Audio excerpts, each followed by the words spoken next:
Hey movie lovers, Craig Silliphant, the Movie Geek here for Punch TV. Today we're talking all about people who create things like comic books, so I decided to take a look at a few of my favorite movies about comic book creators. Well, it's not a huge genre per se. I still won't have time to go deep on all of them, but I should mention there's a few great obscure movies like The Mindscape of Alan Moore. And of course there are plenty of documentaries about the history of comics or about specific companies like Marvel, not to mention a few great books about all of this stuff. But for today, let's just focus on a tight list, the 3 movies that come to mind for me when you mention comic book creators on film.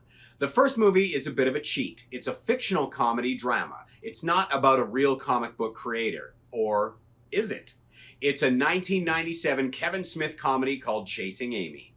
Now, it's no secret that Kevin Smith is a comic book guy. He even produced a show on AMC starring his buddies called Comic Book Men.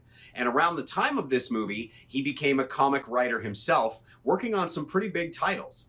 Chasing Amy is about 2 comic book artists named Holden and Banky, played by Ben Affleck and Jason Lee. Everything's going good for them until they meet Alyssa, another comic book artist played by Joey Loren Adams. Holden falls for her, but his hopes are crushed when he finds out she's a lesbian. These characters come back later when Hollywood tries to make a movie about Holden and Banky's creation in Jay and Silent Bob Strike Back. The film is hilarious and even a bit crass, par for the course with Smith, but it was his attempt at a more respectable kind of story than, Mallrats. Chasing Amy isn't so much about the creative process itself, but it's fun to see a story with characters that live in this world. The next movie is a wildly creative and darkly funny film, 2003's American Splendor. The film is part dramatized live actors, part documentary, and there's even some animation. It tells the story of real underground comic artist Harvey Pekar, and even adapts some of his comics which dramatize his life. Paul Giamatti and Hope Davis are amazing as Pekar and his partner Joyce Brabner. Judah Friedlander is also spot on as Toby Radloff, a super nerd who in real life became a minor Z-level celebrity with MTV.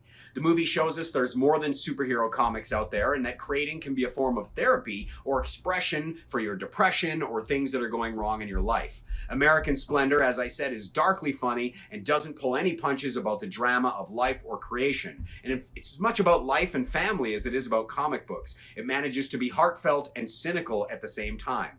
And the last movie is a documentary from 1995 called Crumb, about creator Robert Crumb, also known as R. Crumb. Directed by Terry Zwigoff, who did offbeat movies like Bad Santa and Ghost World, another movie based on a great comic book by Daniel Klaus.